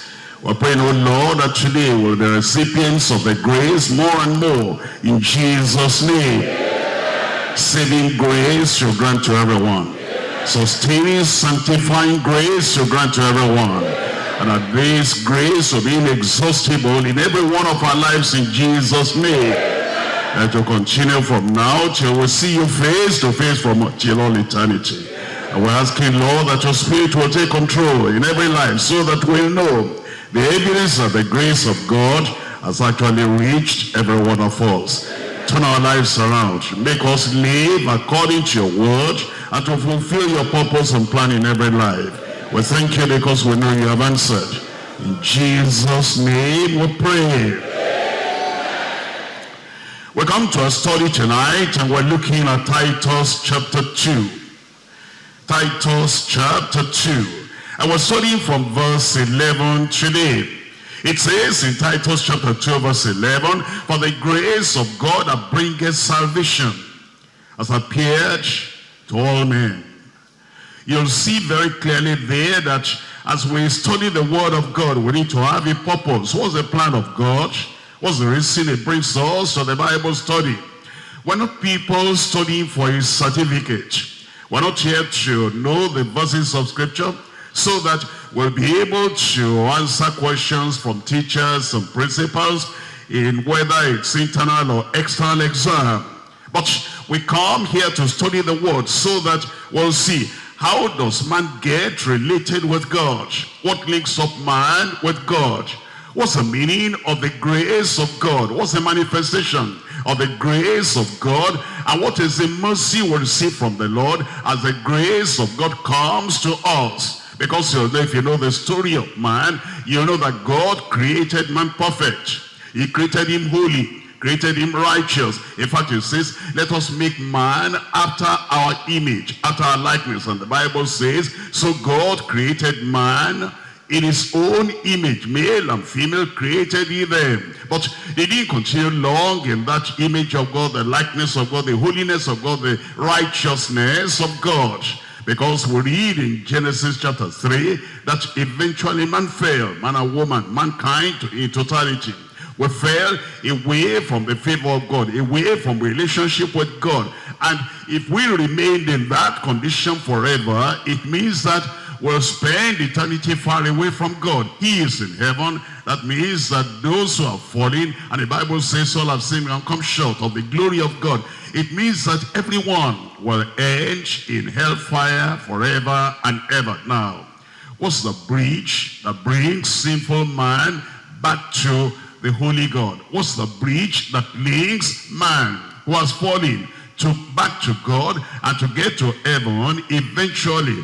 That brings us to the grace of God. And you'll find, as you open your Bible in Genesis, that not found grace in the sight of God. Then you go on and on unto Revelation. The grace of our Lord Jesus Christ be with you all. So you'll find from Genesis to Revelation, it's all by grace. Actually, as you think about mankind, you think about humanity, our creation is by grace. Our redemption is by grace. From conversion unto glorification is all by grace. From salvation unto sanctification, unto the sufficiency of the life we live in Christ is all by grace. And that's why it's very important for you and for me to understand what's the grace of God. How does the grace of God reach us? How does the grace of God come into our lives? And when that grace comes into our lives, what does it do? What's the manifestation? What's the evidence? What's the experience we have as this grace comes? Because when the grace of God comes to our lives, it shines forth. And that divine force or the grace of God actually makes something, righteousness, holiness, visible, evident in our lives. As you look at this verse once again, Titus chapter 2, I'm reading from verse 11. For the grace of God, the grace that belongs to God, the grace of God The grace of God. The grace that comes from God and from God only. The grace of God. The grace that has its source, its origin in God. The grace of God. The grace that only God can bestow. It says, for the grace of God that brings something. The people that may say that they have the grace of God and they abide in the grace of God, and you cannot see what that grace has brought into their lives. It's like if you bring water to a man and you pour the water on him, you'll see the evidence. If you bring light to a place, you'll see the evidence there. If you bring anything good to any place, you'll find the evidence there. And when the grace of God brings, it brings something wonderful and something great. It says, for the grace of God that bringeth, not that it brought only to those apostles of old. The grace of God brought something to those believers of old. It says, in the present continuous tense, it bringeth, keeps on bringing. And so you find that the life we live today, if the grace of God has brought the same thing to our lives, like it brought to men and women of old, you'll find the same evidence, you'll find the same righteousness, you'll find the same life of God in man. What does it bring? The grace of God that bringeth salvation. What salvation? Free salvation that you don't have to pay for. What salvation? Fruit-bearing salvation. When that grace of God comes, salvation comes. And it is free salvation, it is fruit-bearing salvation, and it is full salvation. From the very beginning to the very end, this is the kind of salvation that it brings unto us. Free, fruit-bearing, and full. And it says, it has appeared unto all men. It's appeared unto all men. There are many people that do not understand that the grace of God is available for everyone. That grace of God that brings salvation is not just to the Jews, it's for the Gentiles too. It's not just for the whites, it's for the blacks too.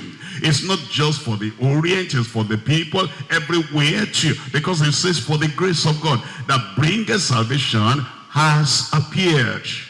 Unto how many people? All men. Has appeared unto all men. The people that teach the fatalistic doctrine, that say that the grace of God is only for a selected few. Some people are predestinated.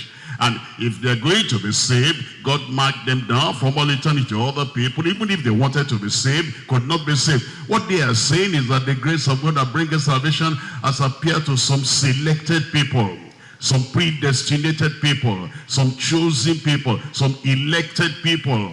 But the word of God says the grace of God that bringeth salvation has appeared unto, tell me out loud, all men. Has appeared unto all men. Actually, if you read in 1 Timothy chapter 2, 1 Timothy chapter 2, I'm reading from verse 3. For this is good and acceptable in the sight of God our Savior. We're talking about God, about salvation, and about our Savior, about our redemption. It says, who will have all men to be saved. On the side of God, he wants everyone to be saved. He loves all his creatures, and has provided salvation for all his creatures. That's why it says, for the grace of God that bringeth salvation has appeared unto all men, who will have all men to be saved and to come to the knowledge of the truth. He wants everyone to come to the knowledge of the truth of salvation. The true salvation in 2 Peter chapter 3. 2 Peter chapter 3 is brought this knowledge of salvation, this provision of salvation, and this life of salvation is brought into all people. And whosoever will believe, that salvation is available for you. In the 2 Peter chapter 3, I'm reading here from verse 9. 2 Peter chapter 3, we're reading from verse 9. It tells us very clearly, you cannot miss this one. The Lord is not slack concerning his promise, as some men count slackness, but is long-suffering toward us, not willing that any should perish. Not willing that any should perish. Those who tell us that God has marked some people for perdition, for perishing, that they will go to hell. No matter how they want to get to heaven, they say they have not been chosen. They have not been elected. They have not been predestinated. But here God says, he's not willing that any should perish, but that how many? all should come to repentance. He wants you to repent, and he wants you to get saved. So you cannot say, I'm not saved because God doesn't want me to be saved. Maybe I'm predestined for perdition. No, you are not. The choice is yours. We're looking at Acts of the Apostles chapter 17. Acts chapter 17, and I'm reading here from verse 30. Because for the grace of God that bringeth salvation has appeared unto all men. Acts of the Apostles chapter 17, and I'm reading from verse 30. And in times of this ignorance God winked at, but now commandeth, how many people? All men everywhere to repent. You see that? All men, that will be sufficient, but now you ask everywhere, whether you are in Africa or in America, anywhere you are, he wants you to get saved. And he wants you to make that a matter of urgency. Because if you are not saved, if you don't repent, if you don't taste of this salvation that appears unto all men, all who die without salvation, they die miserable death, damnable death. They die and they go to hell. But it's only by salvation that you can get to heaven. For except a man be born again, that's another way of saying, except a man be saved, born again, he cannot see the kingdom of God. And he wants you to get saved. He wants you to get to heaven. He wants you to be born again. That's why it says, the times of ignorance, when you didn't know anything, when you didn't study the Bible. Now that you study the Bible, now that you come to the Bible study, he's telling you that the purpose of coming to the Bible study is not for your head to be filled with knowledge. It's for you to have the grace of God that brings salvation, that has appeared unto all men, and then for you now to obey the commandment of the Lord, to repent. It says in verse 31, because he has appointed a day in the which he will judge the world in righteousness by that man whom he has ordained, whereof he has given assurance unto how many people? You see that? I don't know why people miss that.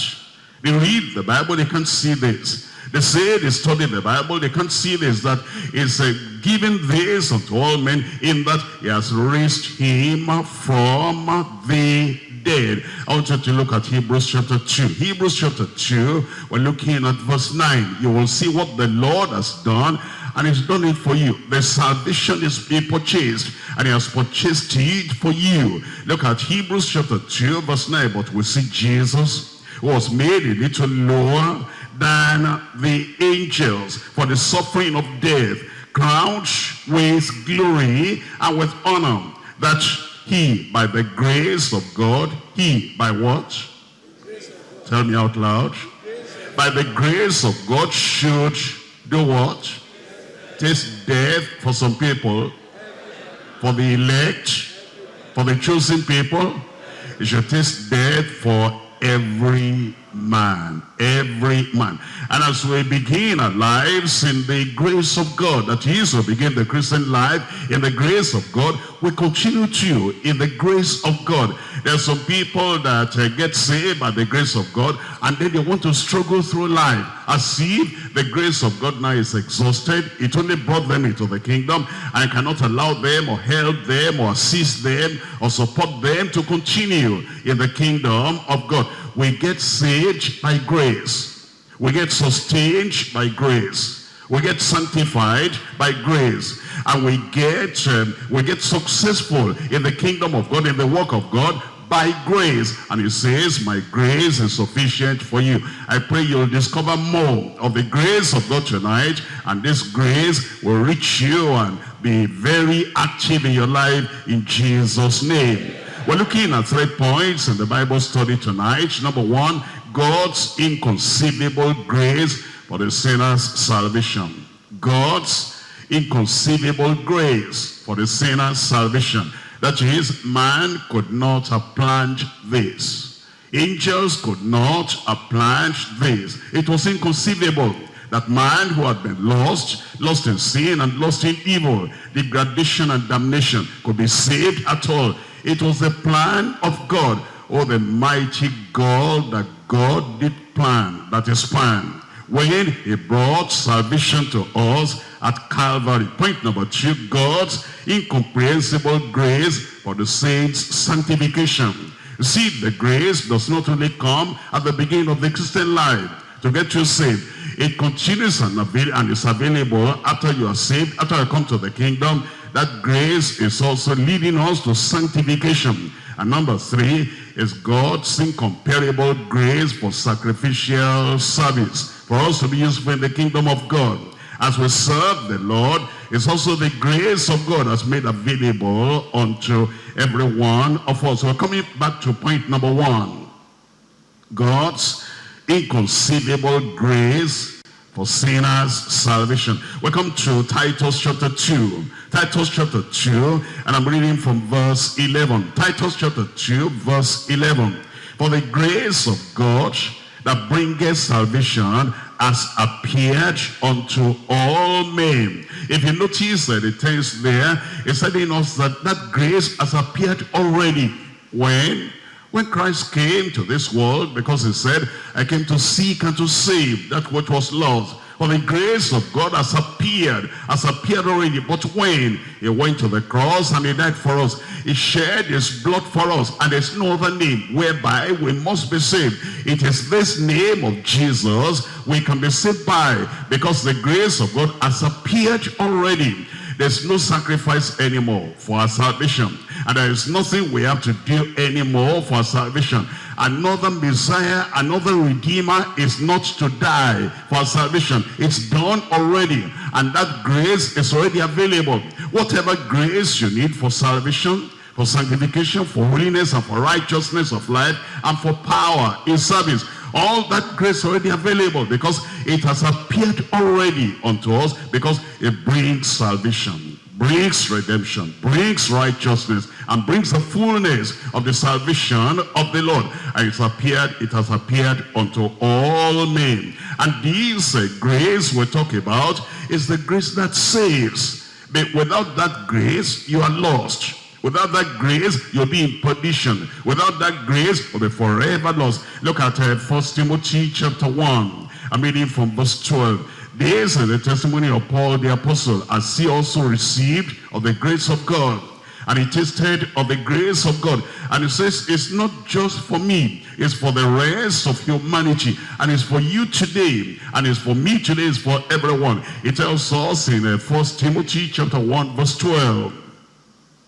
And I thank Christ Jesus our Lord. Why is he thanking Jesus Christ our Lord? Because he's saying, you know, I can say I'm saved now, not because of my works, not because of keeping the Mosaic law, not because of my Jewish heritage, not because of my pedigree, not because of my intelligence, not because of my tribe, not because of what I've done or what I've not done. It says, I thank Christ Jesus our Lord, who enabled me. He said, even to move me to ask for that salvation, it's all of his grace. Even to help me to get into that salvation and have the assurance of my sins forgiven, is of the grace of God.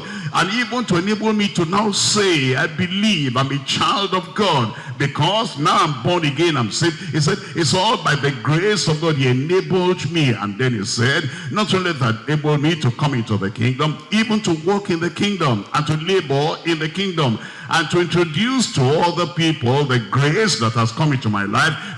For that he counted me faithful, putting me into the ministry. Who was before a blasphemer? Is now telling us that no matter how deep your sin had been, how broad your sin had been, how great your sins had been, and how high your sins had been, no matter how heinous your sins and evil, how evil your sins have been, that this same grace will reach you. And if you open your heart to this grace, you'll be able to also say in testimony, his grace reaches me. His grace taught me. I was far away in darkness, far away in occultism, far away in sin, far away in crime, and far away in all the murderous actions that Saul of Tarsus perpetrated. But he said, the grace still got to me where I was. The grace will get to you where you are. It's the grace that looks at us and it says, not because you are good, because you are bad. I want to make you good. The grace of God turns what is bad to being good, turns what is evil to being righteous. It says, I was before a blasphemer and a persecutor and injurious, but I obtained mercy.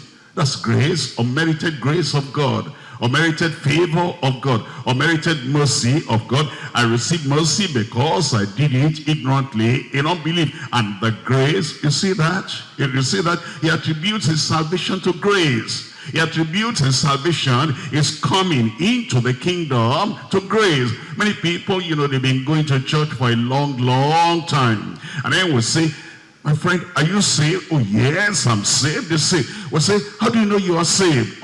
I go to church, I read the Bible, I'm generous, I'm philanthropic, I give money to the beggars, and when I see people suffering, I cannot bear their suffering. I just want to help them. That's how I know I'm saved. So you mean that giving money to the beggars and helping people and being philanthropic and going to church give you salvation? They say, of course, yes, because now my good works are greater than my bad works.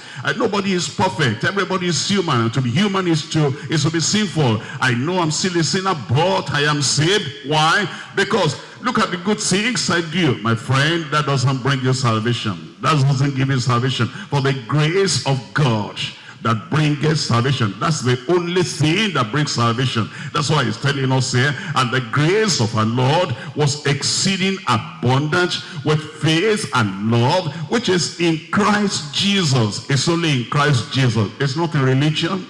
It's not in your goodness. It's not in, whatever good things you have done or whatever good things you're doing. And then it says, this is a faithful saying and worthy of all acceptation. What does that mean?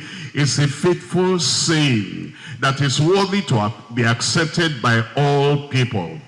It's a worthy saying. It's a wonderful saying. It's a faithful saying.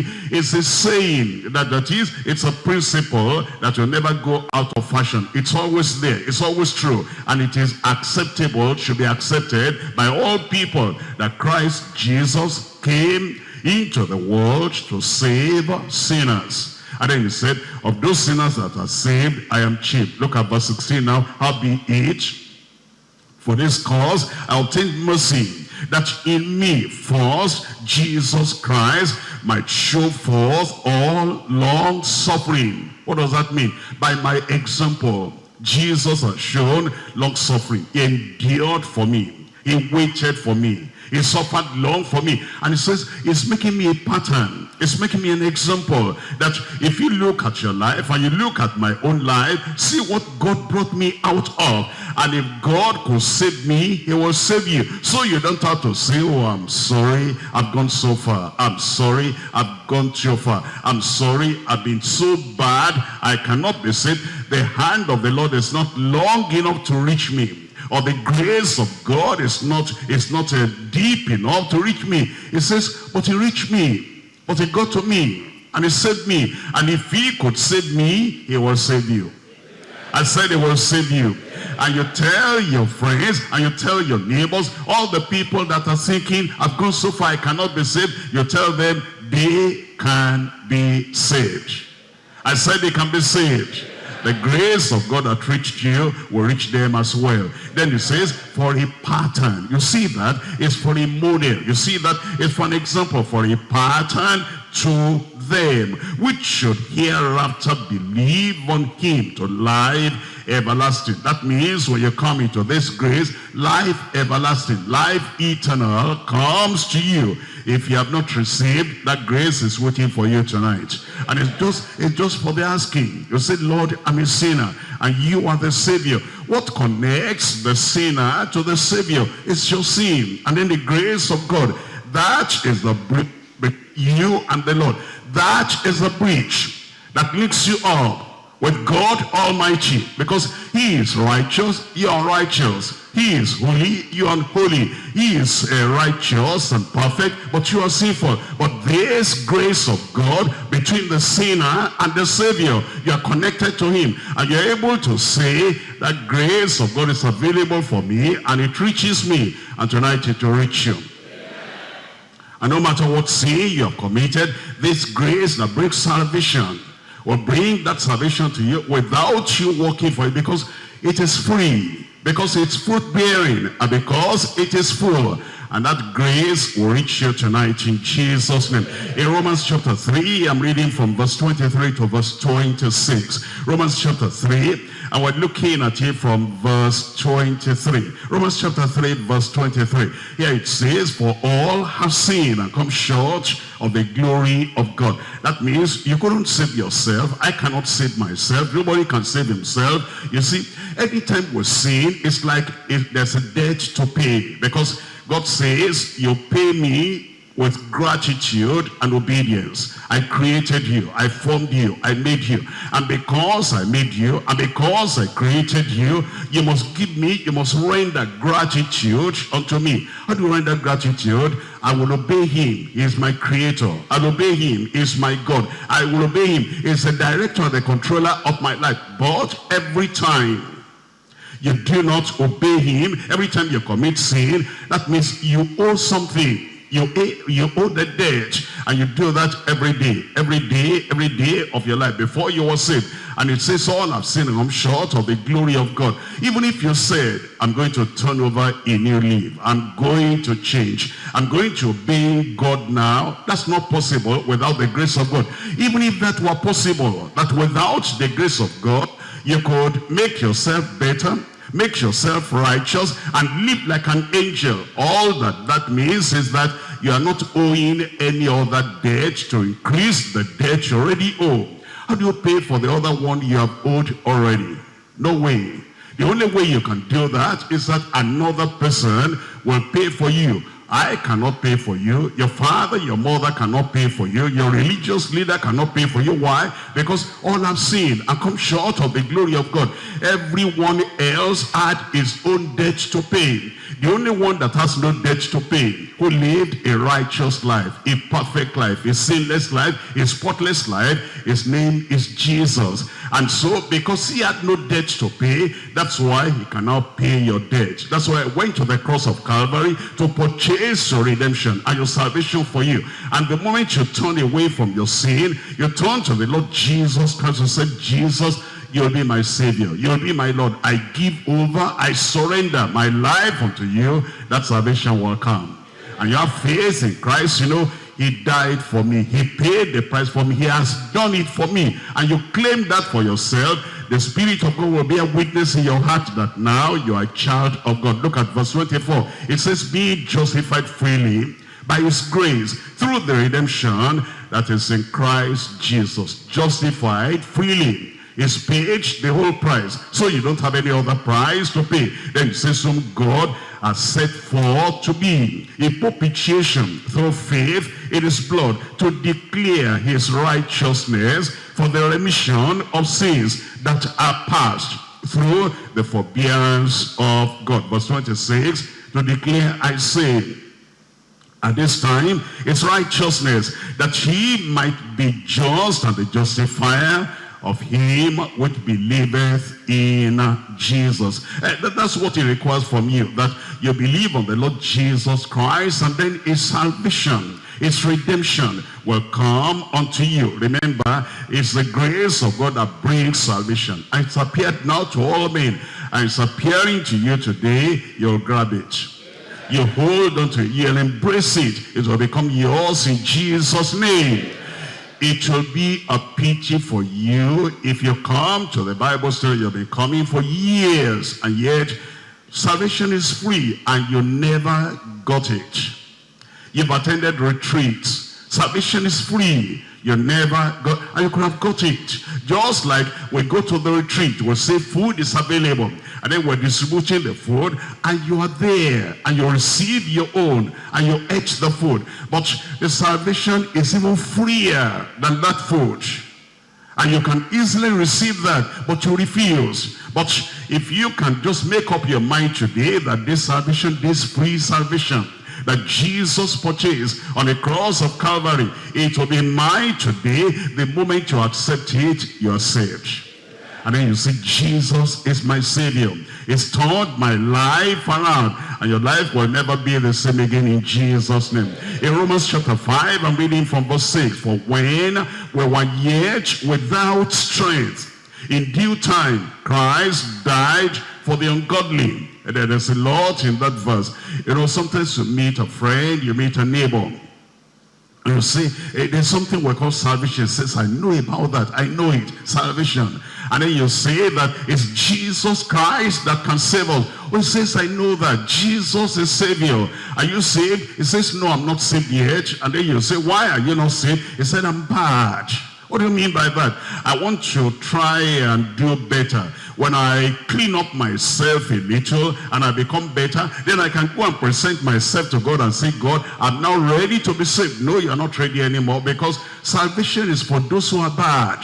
Once you can change yourself and become good and become righteous by yourself, you don't need Christ, you don't need salvation, but it is while you are bad, while we're still ungodly, while we're still unrighteous, while we're still sinners. Some people say, I want to live a good life, a sinless life, and I want to live a beautiful life. You know, I fight, I get angry, I drink, I do this and I do that, and I know it is not good. So I'm going to clean up everything. I'm going to make a resolution, and I will become a better person. When I become a better person, then I will come to God and say, God, look at me. I've done a beautiful job of making my life better. Now you can save me. God says, no, you're not a candidate for salvation anymore. Only sinners need salvation. Look up here.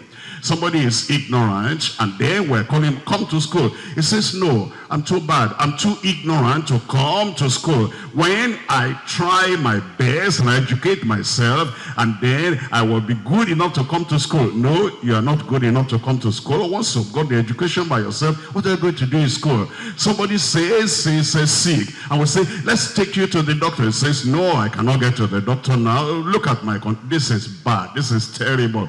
And I'm going to try and do something so I get better. Then I'll get to a doctor and say, doctor, can you help me? You don't need his help anymore. It is while you're sick that you go to the doctor. It's while you are ignorant, you go to the school. It is while you're still a sinner, you come to Christ. Look at that verse 6. It says, for when we were yet without strength. No strength to overcome temptation. No strength to overcome all the bad habits of your life. When we were yet without sin, without strength, in due time, Christ died for the holy, for the righteous, for those who have turned over a new leaf. No, you have not turned over a new leaf. Just in your godliness and righteousness, come, it will save you. I said it will save you. That is grace. That is grace. That the grace of God that has appeared unto all men now brings salvation into your life. In Ephesians chapter 2. Ephesians chapter 2. And I'm reading here from verse 8. Ephesians chapter 2. We're reading from verse 8. In verse 8 of Ephesians chapter 2, look at what it tells us over here. It says, for by grace are you saved. Not by your righteousness, by grace are you saved, not by your good works, for by grace are you saved. It is not by your penance, by your fasting, for by grace are you saved. And it is not by water baptism either, and it is not by Holy Communion. It's not because you are a member of a good church. It says by grace are you saved through faith. That not of yourself. You see that? Or you're trying. You cannot make it even if you tried by yourself. I want to try and get saved. I want to try and turn over a new leaf. I want to try and make my life perfect and holy. Then I will go to Christ. You can come just as you are. You can come today. It says, for by grace are you saved through faith, that not of yourselves. It is the gift of God. It is the gift of God. Look up here. Have you ever received any gift before? I said, have you received any gift before? Can you raise up here if you've got a gift before? How much did you pay for it? Nothing. You don't pay for salvation. It says, it is the gift of God. You know, somebody brings a gift to you and say, thank you very much. How much does this cost? And then he tells you it costs so much. Then you dip your hand in your pocket and say, take the money for it. He said, no, I brought it to you as a gift. And Jesus Christ has brought salvation to you as a gift. All you do is stretch out the hand of it. Thank you, Jesus, I am saved. I am born again. He's taken all my sins away and has given me his salvation, because by grace are you saved through faith, that not of yourselves. It is the gift of God. I pray that salvation will be for everyone here tonight, everyone over there who are listening tonight, in Jesus' name. We'll come to point number 2 now. God's incomprehensible grace for the saints' sanctification. God's incomprehensible grace for the saints' sanctification. We're coming to Titus chapter 2. In Titus chapter 2, we're reading again from verse 11. Titus chapter 2, and we're reading from verse 11. It says in verse 11, for by grace, for the grace of God that bringeth salvation has appeared unto all men. Look up here. And sometimes there is rioting in a particular place, and somebody tells you, oh, don't worry about it, the police people have arrived, the police people have appeared. Then your mind is at rest, and within a few minutes you look around, there is calmness. Within a few minutes you look around, and it's like, you know, everything is now peaceful and orderly. You say, I knew it would be like that. Why? Because the policemen have arrived. You know, sometimes we're sweating and it's like it's very, very hot. And you're wondering, how much you blowing yourself and fanning yourself, but it will not do. And everybody is just swelling. All of a sudden, we see the clouds, and then we see the rain pouring down. And then somebody says, you know, wonderful. You know, just a few minutes ago, I felt that, you know, I was very uncomfortable. But now the rain has appeared because of that freshness has now come. You see, anywhere the light of God comes, you will see the difference, because all the darkness will vanish away. And when salvation comes, there'll be a change. There'll be a transformation. You will say, praise the Lord, the grace of God that brings salvation has appeared. And what's the evidence of that appearance? Look at that now in verse 12, teaching us that denying ungodliness and worldly laws, we should live soberly, righteously, and godly in this present world. You see that? It makes a change when that salvation comes. Salvation comes into a person's soul, into a person's heart. His language will change. His behavior will change. His character will change. Light has come, darkness is gone. And all the other things that symbolize the presence of Satan, the presence of sin in that person's life before, all that is gone. And you can say, I see that salvation has appeared unto you. And you have embraced that salvation because it teaches you. You don't need a teacher to follow you all around. And teachers are not that common to follow you every hour of the day, every moment of the day. Don't do that. Don't go there. Don't touch that.